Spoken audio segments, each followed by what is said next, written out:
Hi everybody, and welcome back to the channel. In today's video, I'm going to introduce you to my friend Robert.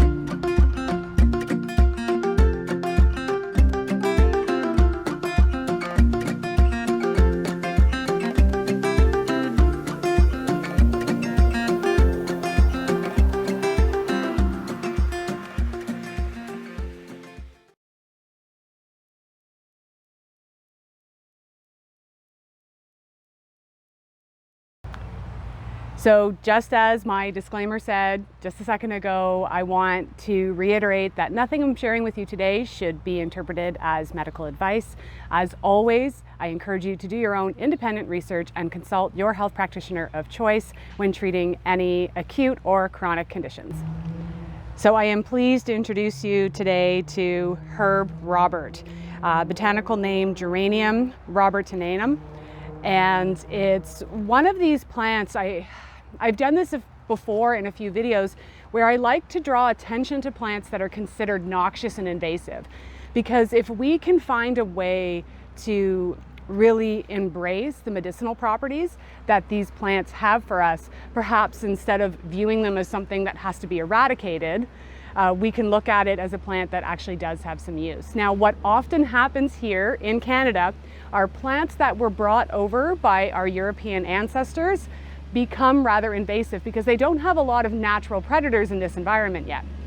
So it's one of the reasons why Herb Robert has kind of taken over. Now, it's interesting that this particular plant that we were looking at is in the sun, because Herb Robert tends to prefer shaded woodland areas. So if you look, my husband's zooming in and behind here, you can see that there's actually all those beautiful little purple flowers. Sometimes Herb Robert will show with a white flower, always with those 5 little petals, quite small, and a very distinctive leaf pattern. And it tends to be one of those cover plants that you're going to find in woodland areas or maybe even transition areas. So of course a little bit of it has sort of popped in this area where it receives a bit more sun, but this area actually gets quite a bit of shade during the day as well. And it is considered an annual. Sometimes in my reading and research on that, sometimes it's a biennial. So obviously it drops its seeds, and that's how we're able to have quite the explosion of population on this property. I didn't plant it here, it just kind of naturalized here. So when I harvest Herb Robert for medicine, I like to take the top 30 to 40% of the plant, and you want to get it right in its flowering period, which if you're in Southern Ontario like me, as you can see, would be right about now. It's usually mid to late June. But we've had a lot of water and rain here, so I think that's one of the reasons why it's come to flower a little bit sooner. So one of the ways that I like to use this plant is topically. It's got some pretty decent little antibacterial properties and anti-inflammatory properties. It's also what we call a vulnerary, meaning it's going to help to heal tissues topically. And it's also a decent little hemostatic, so it's going to stop bleeding as well. So I encourage you to check out my video posts on making herbal poultices, as well as any videos. I'll make sure that I link them. I believe I link up here. He always has to remind me. So I know I've got a video on making poultices, as well as poultices for the freezer for winter use. So this would be a great plant that you could do that for. You could also infuse it in an oil to use it in an all-purpose just basic first aid salve for things like cuts, bites, scrapes, and stings. It would be really great that way too. But I also like to tincture this plant because it does have some detoxifying properties. So it tends to support the lymphatic systems and the kidneys really well, and it's a great little one to have on hand for those types of conditions too.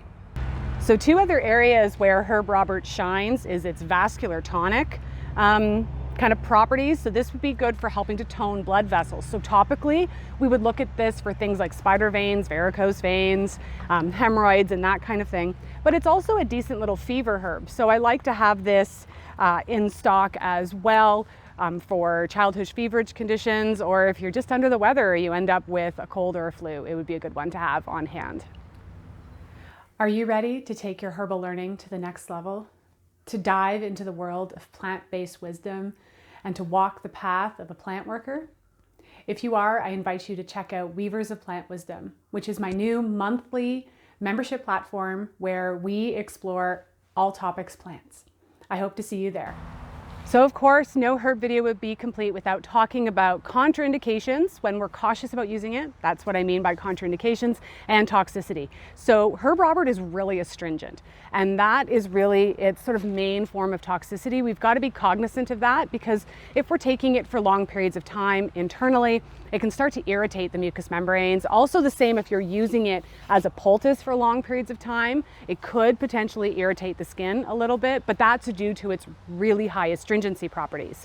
So one of the things I'm really aware of is I don't want to combine it with other plants that are also very astringent, especially when taking internally. So let's think about plants that are really astringent. That would be calendula, white pine. If you want to know what astringency feels like, you know, in the mouth, I really recommend chewing on some white pine leaves, making sure you've identified the right species.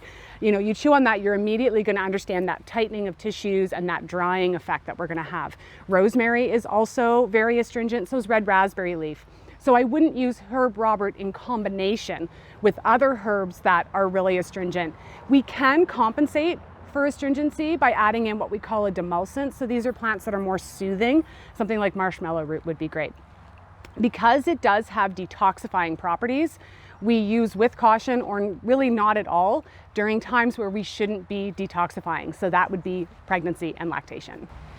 So thank you so very much for joining me for another plant-based video. If you like my work, I encourage you to check out some of my other videos. I've got lots of information available here on YouTube and on my blog. I also encourage you to sign up for my email list, because that's the very best way to keep in touch with the work that I'm doing and any upcoming events that I may have, including my monthly membership platform.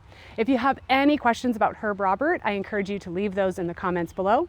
And until next time, this is Corinne from Spiraea Herbs, wishing you health and wellness.